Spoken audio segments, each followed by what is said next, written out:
Hello and welcome to IGCSE Physics, guys. Today we're going to look at the rest of the chapter of chapter 11. We're quickly going to discuss a few of the additional information. We have covered the main topics, so what we're going to be looking at is just all the extras. Okay, so firstly, what can we do? How do we detect radioactivity? Radioactivity can be detected by a photographic film. Okay, the radiation badge containing the photographic film. So what would happen is the photographic film would change color when it comes into contact with radioactivity, and that's how radioactivity was discovered. Or we can use a Geiger-Miller tube or a Geiger counter, and it either gives a beep every time it picks up radiation, or it shows you on the display the amount of radiation. So two ways to detect that. Okay, so activity of a radioactive source is equal to the number of decays per second, and that is measured in becquerels. Henry Becquerel discovered radioactivity in 1896. Okay, and the activity or the radioactivity unit is named after him. Okay, so 1 becquerel is 1 atom decaying per second. So 10 atoms decaying per second, 10 becquerel, and so forth. The next thing that we want to look is a little bit of the term background radiation. Okay, so background radiation is low levels of ionizing radiation that is produced all the time. Okay, most of this radiation occurs naturally, but a small amount is due to man-made sources such as nuclear weapon testing. Okay, so the first source we're looking at is radon gas. Radon gas accounts for about 50% of natural background radiation. Two isotopes of radon, radon 222 and radon 220, also known as thoron, are produced when radioactive decay of uranium and thorium in the Earth's crust. The gas seeps into the atmosphere, sometimes building up first inside basements and foundations of buildings. Areas containing granite and other igneous rock, for example Cornwall, have higher than average amount of background radiation due to radon gas. Now, if you look here, it's on a very good image, but background radiation map of England and Wales, and we can see there at the bottom there's a lot of radon radiation there. Okay, cosmic rays. Cosmic rays are a form of natural background radiation produced by nuclear reactions occurring in stars and exploding stars called supernova. These produce high energy particles which constantly bombard the Earth. Our atmosphere gives us good protection from cosmic radiation, but cosmic radiation is an issue that must be considered in proposed manned space exploration to Mars. Okay, so exposure to cosmic radiation is increased during flying through because less of the atmosphere is protecting you at this moment. So when you are flying, often you get big amounts of cosmic radiation. Internal radiation. Now, internal radiation is background radiation due to radioactive sources present inside our bodies. Some of these are naturally occurring events. An example is carbon-14 that is formed by the atmosphere and by the sun's radiation. This behaves chemically and biologically the same as non-radioactive carbon-12. Others, such as strontium-90, are man-made events such as nuclear weapons testing accidents. Strontium behaves like calcium in our bodies. Okay, artificial radiation, guys. Artificial radiation is background radiation due to man-made events or procedures. So some is due to leakage and accidents associated with the generation of electricity using nuclear sources. Some is due to fallout from nuclear weapon testing. Radioactive traces are used in the industry and in medicine, and radioisotopes are used to treat cancer. And overall, artificial radiation normally accounts for a small percentage of background radiation.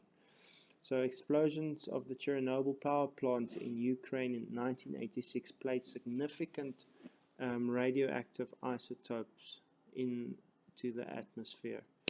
Okay, so background radiation, guys, here's just a short amount. We see that a lot, 13% that we are exposed to is through cosmic rays. In the air, radon gas and things, about 33%. Medical, in your lifetime, you will most probably be exposed to medical x-rays and other radiation. Food and drink, 15%. The ground, 16%. And then, since you don't travel that often on average, the average person, 0.3%, and nuclear reactors 0.1%. Next, we're going to look at nuclear fusion, nuclear fusion, and nuclear fission. Now, what we see here is exactly what happens inside a nuclear reactor. We've got different particles of uranium. They are shot with a particle which splits up the uranium into two parts. Okay, we shoot a neutron at it, and the uranium breaks up into two elements, releasing more neutrons. And as the one neutron, the one particle releases 3 neutrons, it hits 3 other uranium atoms. So this is a nuclear reaction, and that's what we use in nuclear reactors to produce the energy. So we shoot simply one atom with a neutron. That atom breaks up into 2 smaller atoms and releases 3 neutrons and a lot of energy. And those 3 neutrons hit 3 other atoms, and the process is like a chain reaction. So this produces a lot of heat energy, and we use that heat energy to boil water to make turbines turn, and therefore we get electricity from nuclear power plants. The next one we're going to look at is nuclear fusion. So in the sun, a few reactions happen. The first one is when 2 hydrogen or protons hit each other, and they turn into a hydrogen with a neutron. The second one is when we hit 2 protons and a neutron, and it turns into a helium.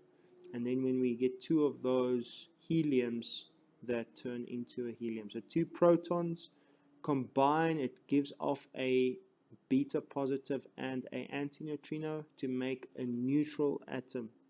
Okay, then another proton hits that, and it gives off alpha radiation, and 2 of these atoms come together to form a normal helium, and those 2 protons are emitted, which can once again produce another atom. So fusion is in the sun, where different atoms combine, and these atoms combining produces energy. This is just a few examples.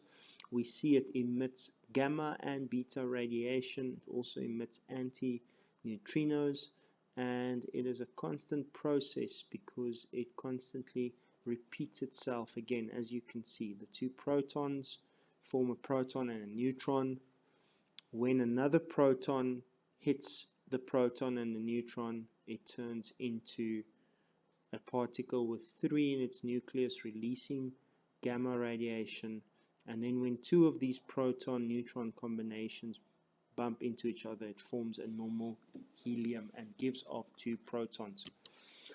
The last part that we're going to look at in this chapter is Ernest Rutherford, a New Zealand physicist. Okay, in 1909 he performed the famous gold foil experiment. In it, he shot alpha particles, very small, very dense, very fast particles, into thin layers of gold. So his scattering experiment, firing alpha particles in thin layers of gold, he expected all the alpha particles to go through, but surprisingly some of them were deflected, and that could not be explained by their knowledge or understanding of how the atom looked like. So his conclusion was that most of the alpha particles went straight through, which was expected, but a tiny amount were deflected at very odd angles. This could only happen if there was something very tiny in the atom that was dense enough to deflect the alpha particles like that. And that is how Ernest Rutherford discovered the nucleus. He also discovered the alpha, beta, and gamma radiation. Hope you have a nice day. and leave a question if you've got one. Thank you very much.